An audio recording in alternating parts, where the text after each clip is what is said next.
Good afternoon or good morning. I guess whenever you're watching this would kind of dictate that. I'm Bryan Pearlman, glad to be with you today.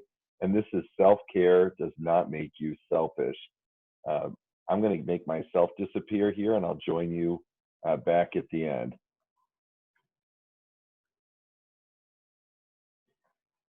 Before we get too far into this, trying not to be a shameless self-promotion here, a lot of the things we're going to talk about today that have to do with self-care and different kinds of mental health and anxiety, a big part of trauma, and just the world of being an educator. I do cover in two of the books that I've had. Maslow Before Bloom came out in just May of this year, and Whatever It Takes for All Students to Succeed in School and Life came out January of 2019. If you haven't checked them out yet, go check them out. I think there's a lot of great information on there. Before I get too far into this, as I've said before, I just want to kind of tell you who I am. Again, I'm Bryan Pearlman. I will always say that I'm always a teacher first. I'm a recovering school principal. At least I thought that was funny. Licensed mental health therapist, a keynote speaker and PD leader. I'm an author, as you just saw. And I'm an adjunct professor. I teach two sections of Ed Psych of the Exceptional Child at Maryville University. I am on a mission to positively impact 100,000 educators, and through that, at least 1 million students. I'm somewhere in the 40,000 educator world right now, and I'd have to figure out the math to see how close to that 1 million that I'm there. I have my own business. It's Most Valuable Professional Development. I'm a therapist at Dr. Lena Pearlman Associates. My wife founded the practice. We're a team of 4, and all of this group, plus about a dozen more of our friends, are involved with Distinguished School of Mental Health and Wellness at dsmhw.org. It's a nonprofit where we work with schools very intensively for 12 months. More information you can check out on your own. If you're not on Twitter, I would strongly recommend that you get on Twitter. Like literally pause this video right now and get on Twitter.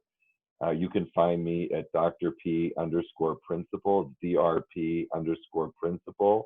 I definitely follow back. You can tweet while you're watching this today or whenever. I often use the hashtag Whatever It Takes for Kids, and also hashtag Maslow Before Bloom. If you're not on Twitter, please get there. Some of the greatest minds in education, mental health, medicine, leadership, any of those fields. I've met some of the greatest people here on Twitter. People share resources for free. You can join something called a PLN, a Professional Learning Network. There are organized Twitter chats that go on all the time. I would really strongly recommend that you get on board there. If at any point you ever need anything, you could always message me through Twitter. If I don't know the answer, I will get it for you. Okay, so not really a subtle message here. Join Twitter. If you're not into Twitter yet and you're on Facebook, we started a group, Maslow Before Bloom. You can see the link here. Everything to do with education, mental health, and trauma, we have there.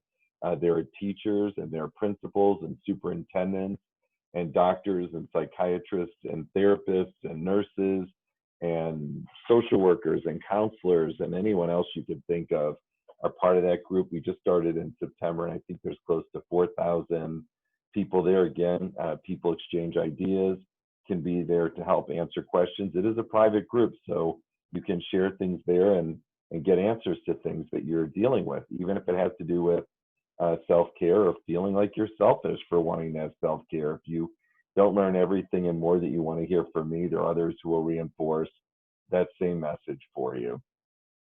I like to do pre-tests. I think pre-assessments and pre-tests are critically important in education, actually in anything, just to kind of gauge where you are and maybe even to give you a little bit of sneak preview about what we're going to be speaking about. So you can answer these on your own because this is recorded, and honestly, if you shout out the answer of one, I'm not going to hear you. And if you're, somewhere out in the community doing that, people might think, I don't know what, they're going to think something weird while you're screaming out true or false. So here's a pre-test. Educators are great at self-care. Why don't you figure that one out yourself, true or false? I'm too busy for self-care. True or false? Self-care makes me selfish. You probably know the answer to this because the title of this is Self-Care Does Not Make Me Selfish. Okay, figure that one out. Having a self-care calendar can help ensure that I follow through with my self-care, and we're going to talk a lot about that today. If you had a meeting with the superintendent, you would make that meeting. If you had a meeting with a parent, or if there was an IEP or a 504 meeting or something like that, you would make that appointment. If you have a self-care calendar and you schedule in an important meeting, make sure that you do it and you follow through with it, just like any of those other meetings. It could be potentially just as important, if not more so. Not having good self-care can lead to a lot of stress and possibly burnout. True or false?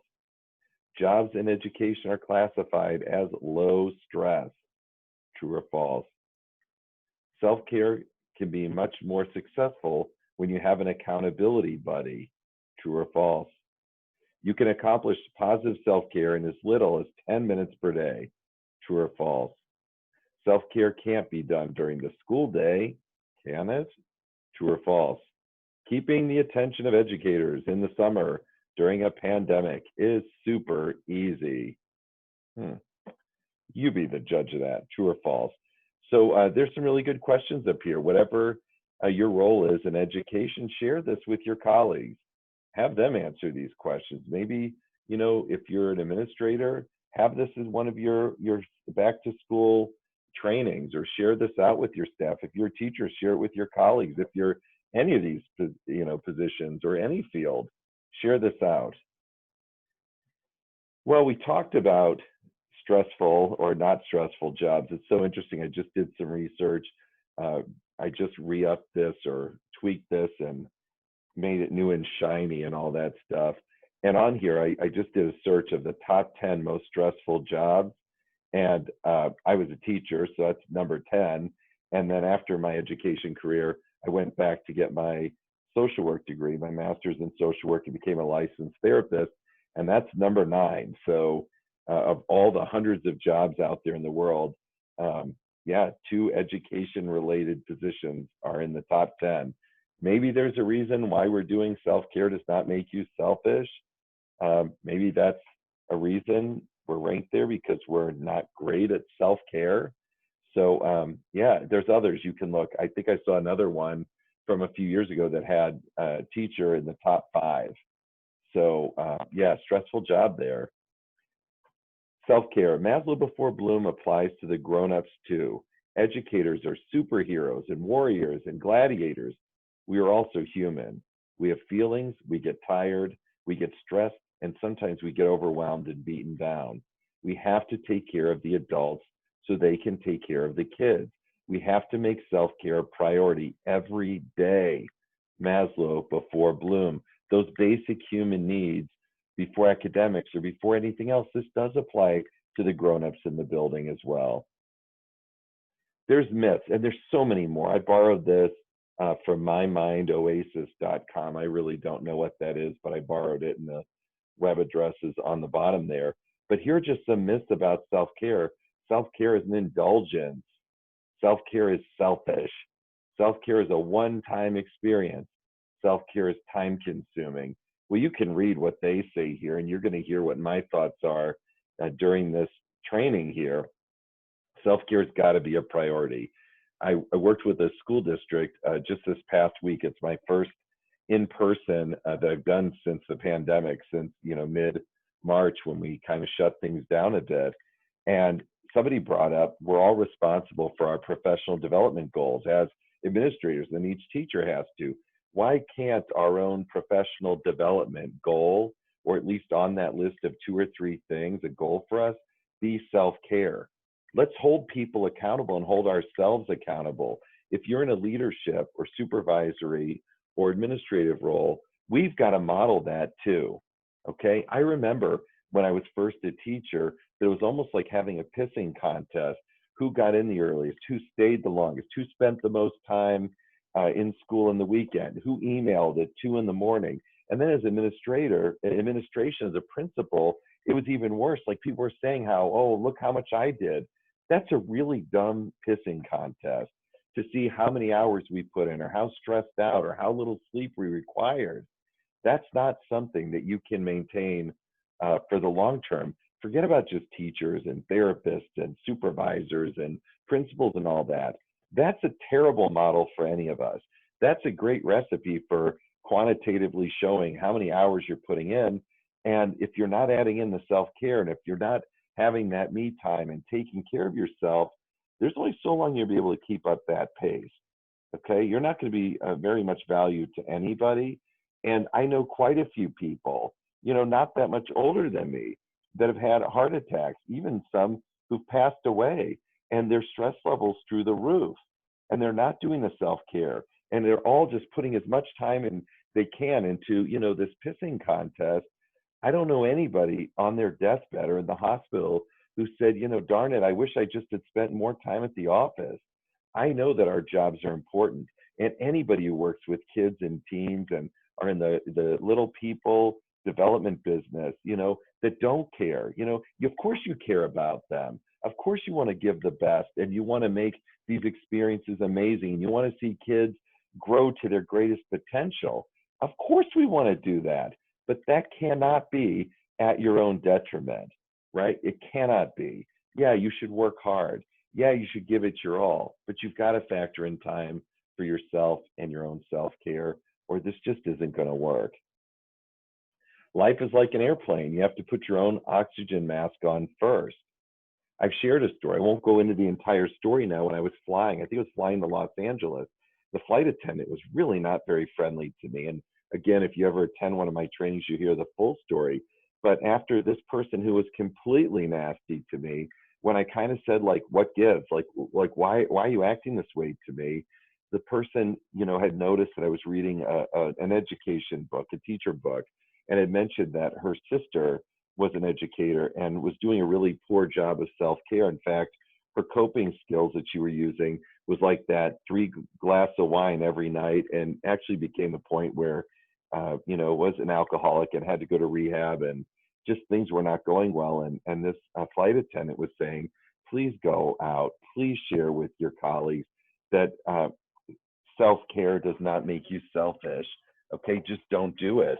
And here's someone, not even in our field, just talking about personal experience with her younger sister and the bad outcomes of not taking care of yourself and not looking for those positive coping skills. Of course, it's that airplane thing. I always think to myself, well, I want to put the oxygen on my kids or my students or whatever, but you're not going to be able to help anyone if you can't breathe. You're not going to be able to help anyone if you're not upright. Okay, so put your own oxygen mask on first, and then help as many people as you want to. Almost everything will work again if you unplug it for a few minutes, even you. Okay, resetting your computer or Promethean board, or smart board, iPad, whatever you have, right? It works for them. Unplug it, reset. Take that advice. Take the tech advice. It works for humans too. So of course, self-care does not make you selfish. So if it doesn't make you selfish, what does it do? Well, it makes you self-aware, self-balancing, self-discovered, self-healing, self-helping, self-motivated, self-preserving, self-sustaining. I mean, I could do this forever, but you're getting the message. So what are you doing for self-care? Go onto Twitter and type in #self-care, and you're going to hear some great examples of ways that people are doing that. And you're probably also going to hear some things where people are saying they're not getting the self-care in, or they're using negative coping skills. So just check it out. There's so many things, right? Self-care makes you, but it's not selfish. Being a great teacher, fill that in with being a great principal, being a great social worker or school counselor or nurse or doctor. Being a great teacher doesn't mean neglecting your health, wellness, or family. You can't help others if you don't take care of yourself. Self-care is the key to being a great fill in the blank, in this case, teacher, for the long haul. In our field, in the teaching field, half of us leave within the first 3 to 5 years. And it has to do with just the nature of our job and not having that good self-care. Maybe to some degree, it has to do with the fact that we didn't know what we were getting ourselves into, right? There are behaviors. There is trauma And we're getting the secondary impact of that trauma, right? And long hours. And the job both of my grandparents taught for 40 years, at least 40 years. They retired in the mid 80s. They had interests. They went to the beach. They had sometimes a second job and other things going on. Okay, they did all kinds of things. They were in a much better place. The classroom in schools and they both passed away, but if they were here looking in, the schools and classrooms that they worked 40 years in don't exist anymore. I don't think the teaching was in the top 10 most stressful jobs when they were doing this. I'm not saying it was easy, because it's never been easy, but the nature of what we have going on in our schools, the pressure from testing, the high needs that come in the door, the amount of people with adverse childhood experiences and trauma has grown exponentially. This is a hard job, okay? We have to be taking care of ourselves and not neglecting these really important things, or we're going to be part of that statistic of half of us leaving within the first 3 to 5 years. And quite frankly, it's not the good teachers. I'm sorry, it's not just poor teachers leaving the field. There's some great teachers and who have great potential and got into this for the right reasons who are leaving within that time frame. This came out in 2018. I'm headquartered in St. Louis. I actually attended University of Missouri, so I thought it was interesting when I found this. It said more than 9 in 10 elementary school teachers feel highly stressed. And I really almost want to say after that, duh, but I'm not, because it's important. There's data to back this. But it's not just elementary teachers. It's every level teacher. It's administrators. It's school social workers and school counselors and everybody. Okay, it's a problem. This isn't just a me, and this isn't just a Twitter hashtag. There's lots of research and data to back this. So what are we going to do about it? We talk about using the same image here, using a trauma training that I do, or dealing with challenging behaviors, but it's so very connected to self-care. And I actually use this in my therapy practice with my own clients here. And I want you to kind of picture this notion of a window of tolerance, right? When we're doing great and we're doing amazing self-care, and it's almost like we're in a Zen-like place, like thinking we're at the beach or at a concert, but just doing things with self-care. Imagine like your window of tolerance is wide open. And even if something not great happens, and even if you forget something, even if it's a bit of a rough day, imagine how much room you have before that window closes. Your window's wide open. And doing that morning run, or listening to music, or hanging out, or we'll cover so many more, yoga, mindfulness things, whatever it is that you're doing that puts you in that good place, is just kind of fighting against the natural impact of gravity of that window wanting to close. So you're wide open and you're ready to tackle whatever. I have some really great friends that, walk 3 miles in the morning, or go for a 5-mile run every day, or are just doing the kinds of things that we're going to talk about. And their window of tolerance is always open. But imagine some of us with the stress of the job and stress of family life and other things, and a pandemic and whatever else is going on, we may be coming with a window that's barely cracked, right? Or that's almost completely closed, if not closed already. How good are we to ourselves, to our families, to our students, if that window is slammed closed? But the positive is there are things that we can do. And just a few examples: movement, nutrition, sleep, journaling, some resetting things we can do. And this is reset room I often talk about for kids, but there should be a reset room, in a Zen-like lounge for our staff too. So just kind of remember, if you forget everything else, remember that window of tolerance, trying to stay in a regulated place, in a Zen-like place, and life's good in that place. What happens to our brain, or our brains, well, brains for all of us, but brain for individually, when we are stressed and or experiencing big emotions? Well, it triggers that stress response, that fight or flight. I go to Alaska 4 times a year, and I envision I'm going to keep doing that, working with some schools up there. And having that adrenaline and that fight or flight is great if you're encountering a bear, which there are bears in Alaska. I'm so happy that I have that system built in. Like, I see a bear, I want my heart racing and the breathing to pick up, and only the basic things that I need for survival to kick in. Imagine boom, boom, boom, boom, boom, boom, boom, boom, boom, boom, boom, boom, that heart race. I'm kicking this thing into high gear. Like I'm like a Corvette running away from a bear, hopefully climbing up a tree or something. The problem is when we're not doing a good job with self-care and our brain is stressed or we're dealing with these big emotions, what happens is the same response, right? And for some people, be it from stress, be it from trauma, be it from all of what we're dealing with, just poor self-care, our system's in high gear all the time. Okay? That's not a great place to be in. When we're in that part of our brain, the part of the brain that's not working as well is the reasoning, is the thinking, is the logic part. So number one, your system's going to break down anyway. You can't drive a car 150 miles an hour all the time. It's going to break down. It's the same thing that's going on with your body. The other thing is you're not making good choices. You're not thinking well. You're not reasoning. You're not using logic. You're not at your best for yourself, your family, or for your students. And here it says, not so great. It's great for running away from a bear, not so great when teaching cubs in the classroom. So just try to remember that. I thought this was cute. It said, I looked up like self-care survival kit. And this little comic thing here said, that's my survival kit. It has a meditation tape, aspirin, and rose-colored glasses. I seem to have misplaced my rose-colored glasses. I don't know if you find that funny. I did when I read that. So what makes the education field or this job so stressful? And how are teachers, how are you guys feeling right now? And this is a question I pose in my trainings. Like I said, I do these self-care trainings quite a bit. So what is it that makes this so stressful, right? Is it not having enough time? Is it, constant change and new curriculum? Is it high stakes testing? Is it just the behaviors and trauma of the students coming in? Is it the parents' influence?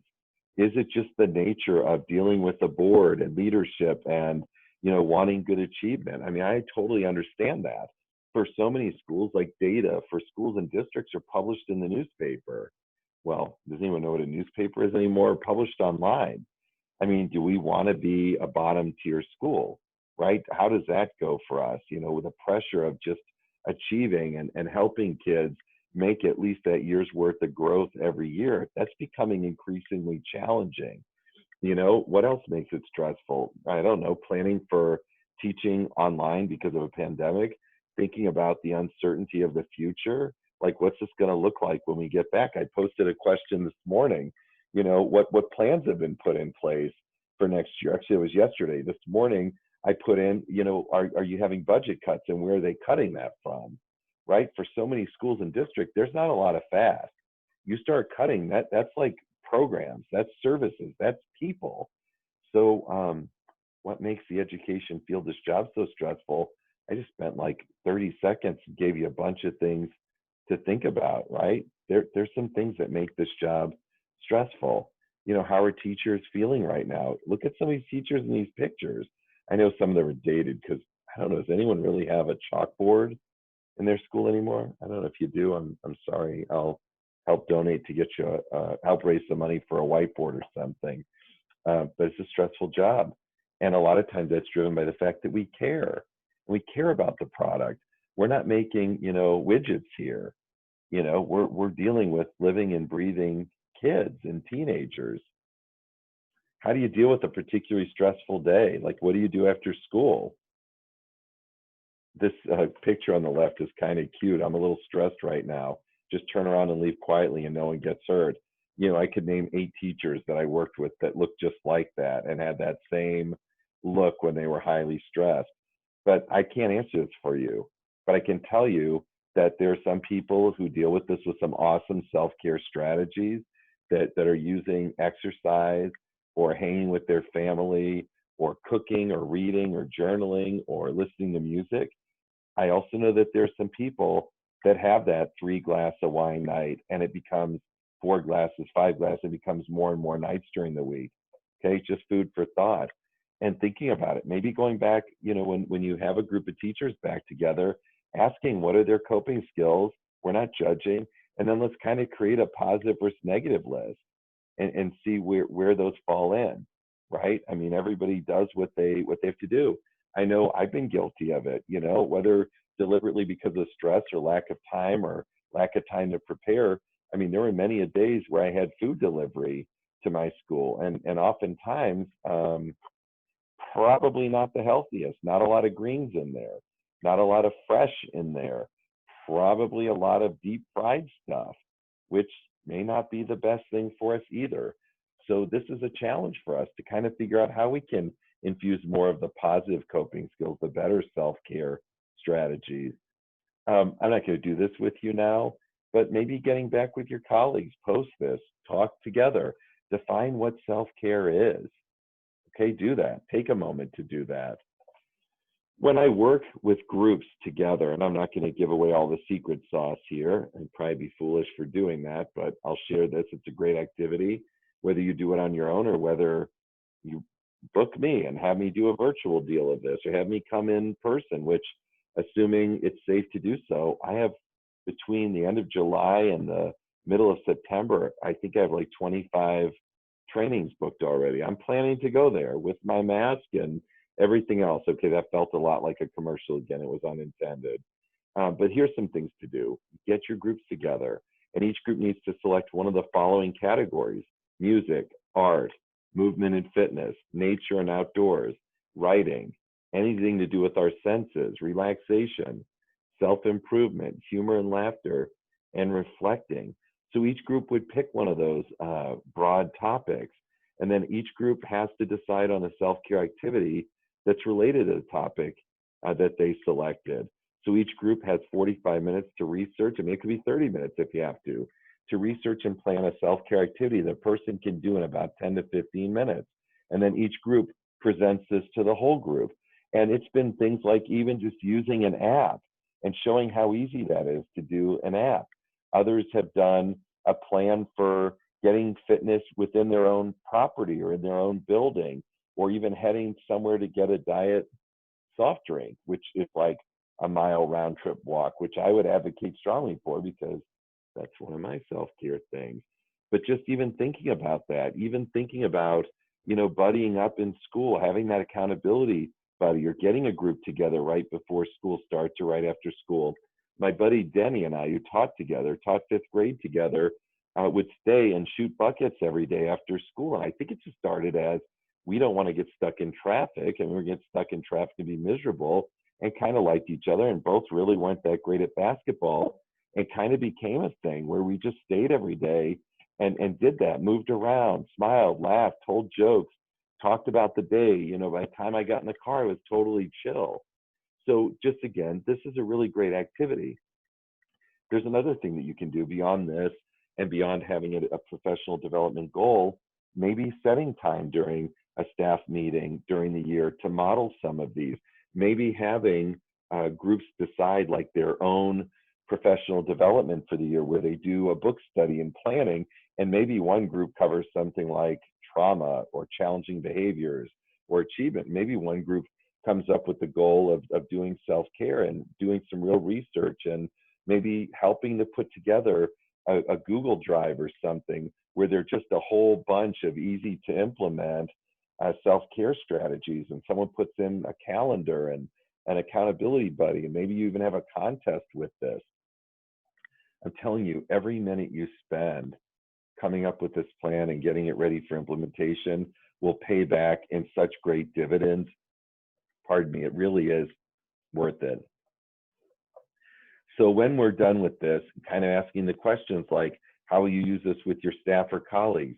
How will you use this for yourself? And then some ideas. Select an item from those that were shared today, and we're going to try them like next week or tomorrow or this afternoon. Creating that self-care calendar and finding that accountability buddy or buddies. Person that I worked with was my supervisor, first teaching job. You know, whether it was snowing, icing, 100 degrees, whatever it was, every day went for a walk with her accountability buddy. Every single day they got up, and it was like they wouldn't let each other down. They rang each other's doorbells or they texted each other.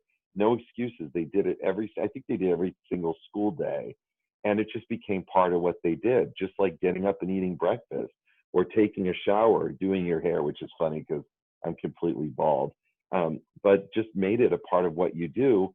And I don't know, maybe it was for them, it was a 30-minute walk or something. It really doesn't matter. I don't know that there's much evidence out there, research saying that it has to be done in a quantitative way.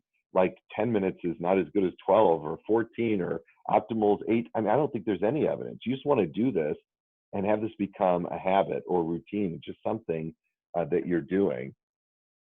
There's something that we work on and was actually shared within a book, and I'm stalling for a second because I'm reaching for the book so I don't misquote the title.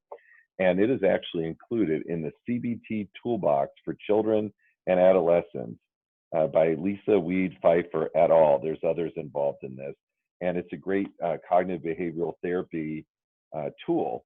But one of the things that she has in there, and I love this, is this grounding practice or reset. It can be part of the self-care. So it's kind of like how to reset your brain like you would reset a computer. And you can change these. You can change some of these. The important things is to leave the breathing part in, right? So to begin with, you take 10 deep breaths in and out. Nice breathing. Get that oxygen into your lungs, into your blood, into your brain. All of this great stuff. You know, you get it all in there, and you're giving yourself a break too. Then name 9 things you see. So we're getting into the thinking and logic and reasoning part of the brain. 8 people who support you. Name 7 colors. Name 6 things that make you happy. Take 5 more deep breaths in and out. Name 4 things you hear. Just close your eyes and what do you hear? Name 3 things you can touch. Now take 2 more deep breaths. And then it's the last step. The number 1 is, how do you feel now? This is something as self-care. This is something when you're out of your window of tolerance. This is something you could just regularly plan. Change some of these, make it exciting and new and fun. But it is critically important to do this. And when I was an educator to begin with and didn't know much about mental health or any of this stuff, my wife's been a therapist. My wife, Lena, has been a therapist for 25 some odd years and would talk about breathing and talk about relaxation and thinking about other things and cognitive behavioral therapy. And I kind of was like, yeah, whatever, that's not going to work on me. I mean, as a hockey player, I boxed some growing up. I'm just not that kind of person until I started doing it. Tying that in with journaling, which is another thing I thought I would never do. And it actually works quite well. So you could totally get this book. I mean, it's a great book. You could use what's here, whatever. Just practice a deep breathing. Practice getting your mind focused on something other than. And you're going to see how your window starts opening more. Your window of tolerance opens more. Here's some ideas, and I honestly don't know where I got this clip art from. It was shared at some point, and just looking at some different things. You cannot pour from an empty cup. You must fill your cup first. Sounds like self-care. Does not make you selfish. Some ideas for practice, kind of cut off here a little bit. Some physical ideas, some mental ideas, some emotional ideas. Some of these overlap a bit. You can always pause this. Actually, at the end of this recording will be a link to get this PowerPoint, so you could just get it right off of there. Some self-care ideas, daily journaling. You can do however you want. I'm highly biased. My wife came out with Stay Here, a journal created by Dr. Lena Pearlman, my wife. Came out, I think it was February this year. You can get it on Amazon. It's excellent. I love it. I think it's good for about 3 months worth of things. It has morning prompts for you to write on, evening prompts, and people have just raved about it. So that is a commercial too. But if not that, journal anywhere. Put your thoughts down, right? Reflect on things. Think about what the next day is going to be like. Think about things that are on your mind. So often, if you do that, you're having a hard time falling asleep, journal right before bed. Put it into your end table, your nightstand, whatever. And for a lot of people, just getting it off their chest really helps. And then go back and reflect on how you're feeling at different points. See your growth in self-care and just your growth in general. You know, as all of the things that we're doing are trying to help you to become the best version of yourself. Healthy eating, you know, what you put in is what you get out of it. Crap in, crap out. That didn't sound right, but you get what I'm saying. Adequate sleep. Sleep is critically important. Okay. I mean, for our kids, we're always saying like 8, 9, 10 hours. For us, I mean, I know people who are getting by on 4 and 5 hours sleep. That's not enough. It's just not enough, not mentally, not physically, not any of that. Okay. Walking, running, moving, sunlight exposure, get your natural vitamin D. brain breaks, relaxation apps, listening to music, drawing, painting, or creating, mindfulness, yoga, deep breathing. Boom, there you go, the last one. 44-ounce diet soda, the fountain variety with the ice pellets. All joking aside, I'm really not sure that that's the best thing for you, but I'm not naturally chipper, and it helps me to be chipper. And then I do all my other self-care things. Don't judge me. Thank you. Actually, my favorite, I was just up in Hannibal School District, and they were amazing. If you've never been to Hannibal, Missouri, you should totally check it out. Great tourist place, amazing people there. I met with all their administrators. I had such a great time. Actually, someone had read Maslow Before Bloom, one of the administrators, and asked the assistant superintendent who booked me, his name's Sean, to reach out and find out what my favorite diet soda is, and brought me in a big old diet soda. It was Diet Dr. Pepper, I believe, or Coke Zero, my two favorites, in case you're wondering, from Sonic, and brought that in. And boy, that day just kept getting better and better and better. So self-care ideas. Here is that blatant commercial for Stay Here. You could totally get that on Amazon if you should want to. Questions, comments, other. I'm going to pause for a minute. Nobody's sending me questions, comments, other, because I'm recording this. But if you have any, you got all my contact information. And I've been to trainings where people said, please contact me. Here's my information. And like when I try to reach them, I get the sense that they say it, but they don't really mean it. When I say it, I really mean it. And whether you send me a message through Twitter, through Facebook, posting a question on that Facebook group, whether you text me, call me, I don't even know what else, smoke signal me. I don't know what else there is. I don't know Morse code, so don't do that. But by all means, please do reach out. This is a commercial. I do these keynote addresses. I do keynote addresses, professional development consulting. What I'm really interested in, I do these all over the country. I'm really interested in trauma, challenging behaviors, school safety even, differentiation, self-care, everything, achievement, all in that area. I don't know why it still says school safety. I used to do a lot of work with the active shooter drill people, and I would come in after and kind of tie that together, handling the mental health parts, but probably need to cross that. I don't do a whole lot of that anymore. A lot to do with mental health and self-care and all of that. My information's there, mostvaluablepd.com. Everything we do or I do is evidence-based, hands-on, highly customized, engaging, and very importantly, cost-effective. I mentioned Twitter. You have my stuff there in case you forgot. Do it right now. I mean, like right now. Pause and do it. Here's that Facebook group in case you forgot. It's up there again. Get on there. We will totally approve you, get you involved. You're going to be so glad that you did. The PowerPoint can be retrieved at that link down there. You'll definitely want to pause it. I don't even think I could name what all of those characters are. If for some reason it's hard for you to do this, and I'm not saying that in any negative way, that it's hard to read this or it's just hard to do it, just send me a note. You'll have my information. I'll just send you the link and make it easy for you.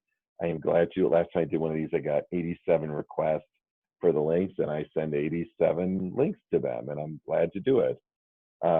Here's the information in case you're curious about the two books I have. The links directly are there. Otherwise, you can type in the title on Amazon, put my name in, and you will find those, and I appreciate it. I mean, both of these have sold a lot more than I thought they would. The proceeds from the books go to Distinguished School of Mental Health and Wellness, dsmhw.org. I mentioned earlier the nonprofit that we founded. So by all means, get the book. Tell me how you like it. And here's the contact information. And I really do mean it. Thank you so much. Contact me anytime. My cell phone number's there. My email, my Twitter thing is there. So that's it. That's what I have for you. And in case you thought, man, maybe this guy really wasn't here. Maybe he stepped aside or something. There's the video. You can see me. You can see my Zen-like neon tree thing. Some of my clients ask what that is and why it's there. It's actually hiding my travel schedule, which is good because people coming in for therapy don't need to see that stressful schedule.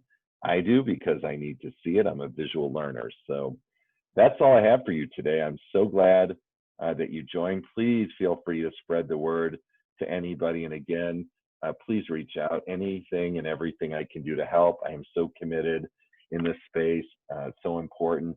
I want you to be the best version of yourself. I want you to continue being amazing for kids, for your colleagues, for your families, and etc. And that is all I have. Take care. Be well. Bye-bye.